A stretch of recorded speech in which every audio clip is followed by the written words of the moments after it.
ಈ ವರ್ಷದ ಕೊನೆಯ ಅಮಾವಾಸ್ಯೆ ಸೋಮಾವತಿ ಅಮಾವಾಸ್ಯೆಯ ಮಹತ್ವ ಮತ್ತು ಪೂಜಾ ವಿಧಾನವನ್ನು ಸಂಪೂರ್ಣವಾಗಿ ತಿಳಿಯಿರಿ. ಹಿಂದೂ ಧರ್ಮದಲ್ಲಿ ಸೋಮಾವತಿ ಅಮಾವಾಸ್ಯೆಗೆ ವಿಶೇಷ ಮಹತ್ವವಿದೆ. ಸೋಮವಾರದಂದು ಬರುವ ಅಮಾವಾಸ್ಯೆಯನ್ನು ಸೋಮಾವತಿ ಅಮಾವಾಸ್ಯೆ ಎಂದು ಕರೆಯಲಾಗುತ್ತದೆ. ಈ ದಿನದಂದು ಪುಣ್ಯ ಸ್ನಾನ ಮಾಡುವುದಕ್ಕೆ ಮತ್ತು ದಾನಕ್ಕೆ ವಿಶೇಷ ಮಹತ್ವವಿದೆ. ಈ ವರ್ಷದ ಕೊನೆಯ ಸೋಮಾವತಿ ಅಮಾವಾಸ್ಯೆಯನ್ನು ಡಿಸೆಂಬರ್ 30ರಂದು ಅಂದರೆ ಇಂದು ಆಚರಿಸಲಾಗುತ್ತದೆ. ಈ ದಿನದ ಶುಭ ಮುಹೂರ್ತ, ಪೂಜಾ ವಿಧಾನ ಮತ್ತು ಮಹತ್ವದ ಬಗ್ಗೆ ತಿಳಿಯಿರಿ. ವಿಶೇಷವಾಗಿ ಸೋಮವಾರದ ದಿನ ಬರುವಂತಹ ಸೋಮಾವತಿ ಅಮಾವಾಸ್ಯೆಗೆ ಹಿಂದೂ ಧರ್ಮದಲ್ಲಿ ಹೆಚ್ಚಿನ ಮಹತ್ವವಿದೆ. ಈ ವಿಶೇಷ ಅಮಾವಾಸ್ಯೆಯು ಶಿವನಿಗೆ ಸಮರ್ಪಿತವಾಗಿರುವುದರಿಂದ ಶಿವ ಭಕ್ತರು ಸೋಮಾವತಿ ಅಮಾವಾಸ್ಯೆಗೆ ಹೆಚ್ಚಿನ ಪ್ರಾಮುಖ್ಯತೆಯನ್ನು ನೀಡುತ್ತಾರೆ.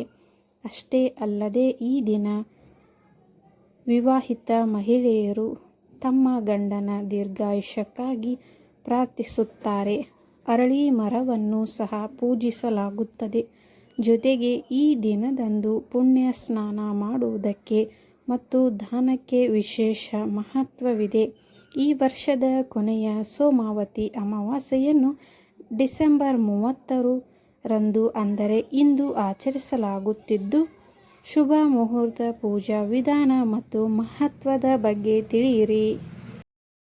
ಸೋಮಾವತಿ ಅಮಾವಾಸ್ಯೆಯ ಮುಹೂರ್ತ.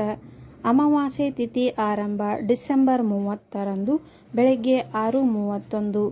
ಅಮಾವಾಸ್ಯೆ ತಿಥಿ ಮುಕ್ತಾಯ ಡಿಸೆಂಬರ್ 30 ಬೆಳಗ್ಗೆ 6:26. ಪೂಜಾ ವಿಧಾನ. ಸೂರ್ಯೋದಯಕ್ಕೂ ಮುಂಚೆ ಎದ್ದು ಪವಿತ್ರ ಸ್ನಾನ ಮಾಡಿ ಸೂರ್ಯ ದೇವನಿಗೆ ಅರ್ಘ್ಯವನ್ನು ಅರ್ಪಿಸಬೇಕು. ನದಿಯಲ್ಲಿ ಪವಿತ್ರ ಸ್ನಾನ ಮಾಡಲು ಸಾಧ್ಯವಾಗದಿದ್ದರೆ ಸ್ನಾನದ ನೀರಿನಲ್ಲಿ ಗಂಗಾಜಲ ಬೆರೆಸಿ ಮನೆಯಲ್ಲಿಯೂ ಸ್ನಾನ ಮಾಡಬಹುದು.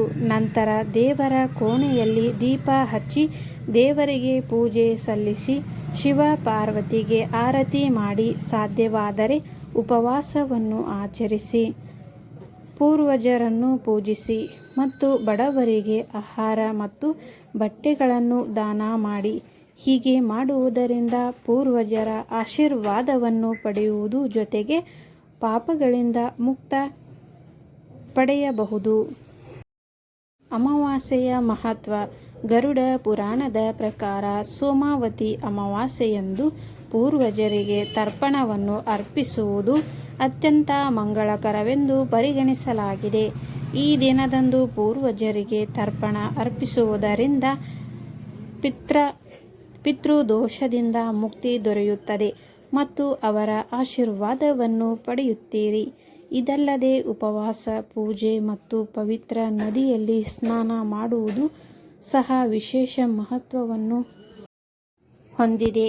ಸೋಮಾವತಿ ಅಮಾವಾಸ್ಯೆಯ ಶುಭ ಸಂದರ್ಭದಲ್ಲಿ ಗಂಗಾ ಅಥವಾ ಇತರ ಪವಿತ್ರ ನದಿಯಲ್ಲಿ ಸ್ನಾನ ಮಾಡುವುದು ತುಂಬ ಪುಣ್ಯ. ಸೂರ್ಯೋದಯಕ್ಕೂ ಮುಂಚಿತವಾಗಿ ಪುಣ್ಯ ಸ್ನಾನ ಮಾಡುವುದು ಮಂಗಳಕರವೆಂದು ಪರಿಗಣಿಸಲಾಗಿದೆ. ಹೀಗೆ ಮಾಡುವುದರಿಂದ ಸೂರ್ಯನ ಆಶೀರ್ವಾದ ಸಿಗುತ್ತದೆ ಎಂಬ ನಂಬಿಕೆ ಇದೆ. ಅಷ್ಟೇ ಅಲ್ಲದೆ ಈ ದಿನದಂದು ಅಗತ್ಯವಿರುವವರಿಗೆ ಅಥವಾ ಬಡವರಿಗೆ ಆಹಾರ ಮತ್ತು ಬಟ್ಟೆಗಳನ್ನು ದಾನ ಮಾಡುವುದು ಮಂಗಳಕರವೆಂದು ಪರಿಗಣಿಸಲಾಗಿದೆ. ಹೀಗೆ ಮಾಡುವುದರಿಂದ ಲಕ್ಷ್ಮೀ ದೇವಿಯು ಪ್ರಸನ್ನಳಾಗುತ್ತಾಳೆ ಮತ್ತು ಆಕೆಯ ಆಶೀರ್ವಾದವನ್ನು ನಿಮ್ಮ ಮೇಲೆ ಇರುತ್ತದೆ ಎಂಬ ನಂಬಿಕೆ ಇದೆ. ಸೋಮಾವತಿ ಅಮಾವಾಸ್ಯೆಯಂದು ವಿವಾಹಿತ ಮಹಿಳೆಯರು ಪತಿಯ ದೀರ್ಘಾಯುಷ್ಯಕ್ಕಾಗಿ ಶಿವ ಪಾರ್ವತಿಯ ಜೊತೆಗೆ ಅರಳಿ ಮರವನ್ನು ಪೂಜಿಸಬೇಕು. ಈ ದಿನದಂದು ಸರಿಯಾದ ಪೂಜೆ ಮತ್ತು ಪರಿಹಾರಗಳನ್ನು ಮಾಡಿದರೆ ಮನೆಯಲ್ಲಿ ಸಂತೋಷ, ಶಾಂತಿ ಮತ್ತು ಸಮೃದ್ಧಿ ನೆಲೆಸುತ್ತದೆ. ಈ ಮಾಹಿತಿ ನಿಮಗೆ ಇಷ್ಟವಾದಲ್ಲಿ ಒಂದು ಲೈಕ್ ಮಾಡಿ ಹಾಗೂ ಸಬ್ಸ್ಕ್ರೈಬ್ ಮಾಡಿಕೊಳ್ಳಿ. ಇಂತಹ ಯೂಸ್ಫುಲ್ ವಿಡಿಯೋದೊಂದಿಗೆ ಮತ್ತೆ ಸಿಗೋಣ. ಈ ವಿಡಿಯೋ ಕೊನೆ ತನಕ ನೋಡಿದ್ದಕ್ಕೆ ನಿಮಗೆಲ್ಲರಿಗೂ ಧನ್ಯವಾದಗಳು.